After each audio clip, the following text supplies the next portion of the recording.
Jadi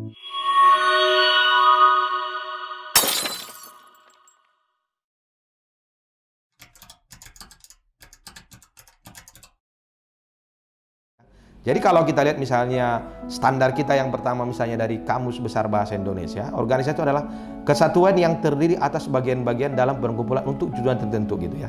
Jadi adik-adik misalnya ini membuat suatu organisasi ya, anggaplah misalnya ada imam gitu ya, ada imam Tapsel, ada Ikma Madinah gitu ya. Itu kan perkumpulan untuk tujuan tertentu. Apa tujuannya misalnya di sana gitu loh ya. Dan kan tujuannya itu mungkin nanti diterjemahkan ya, atau visi misinya itu diterjemahkan misalnya dalam bentuk kegiatan ya, dalam bentuk struktur organisasi gitu ya. Jadi pasti adik-adik gitu ya masuk ke suatu organisasi karena mungkin mempunyai visi misi, pandangan dan tujuan yang ingin direalisasikan secara bersama-sama kan gitu.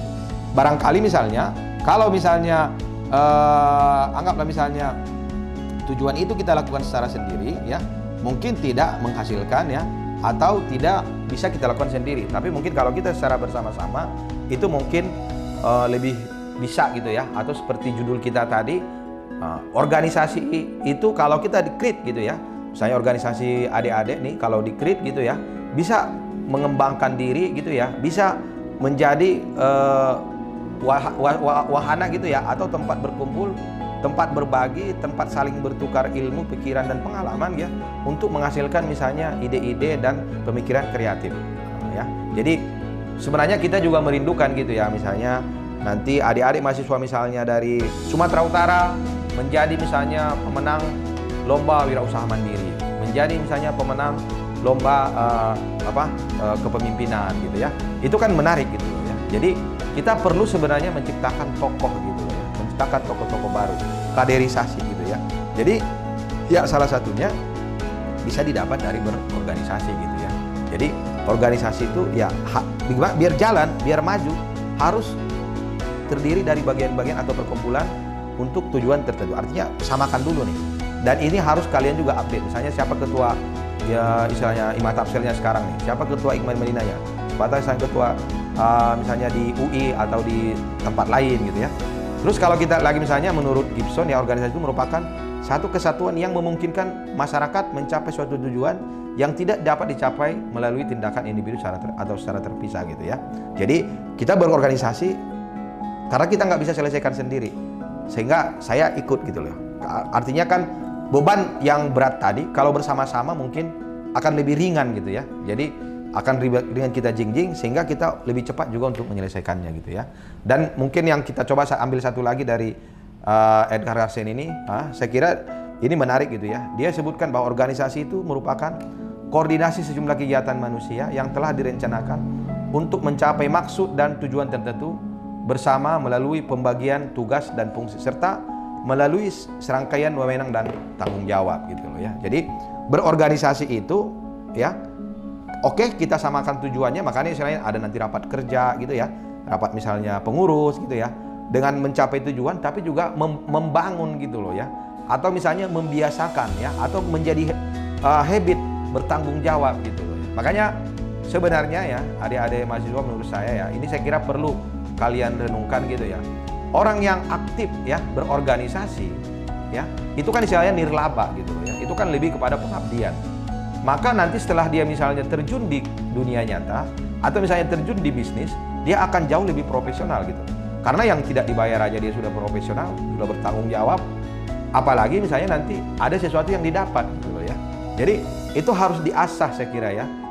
Artinya oke lah misalnya adik-adik misalnya kebetulan misalnya dari lahir misalnya sudah terbiasa memimpin gitu ya.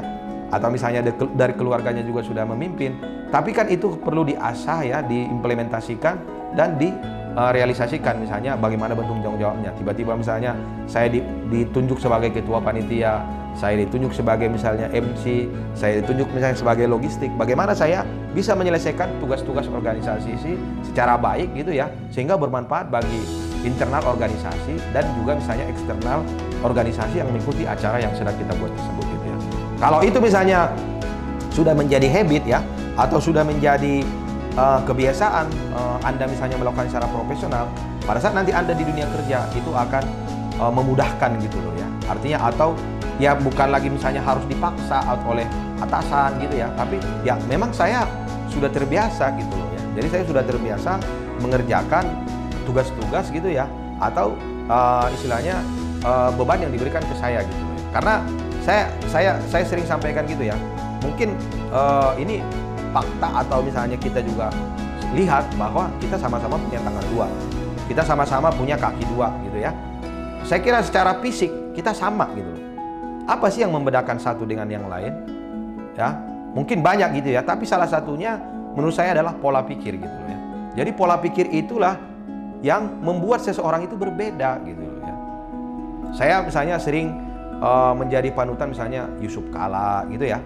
Bagaimana dia misalnya sebagai pebisnis, sebagai juga misalnya sebagai pemimpin ya, atau juga misalnya sebagai orang yang sosial, dia masih bisa mengurusin masjid, dia masih mengurusin Palang Merah Indonesia, kan gitu ya.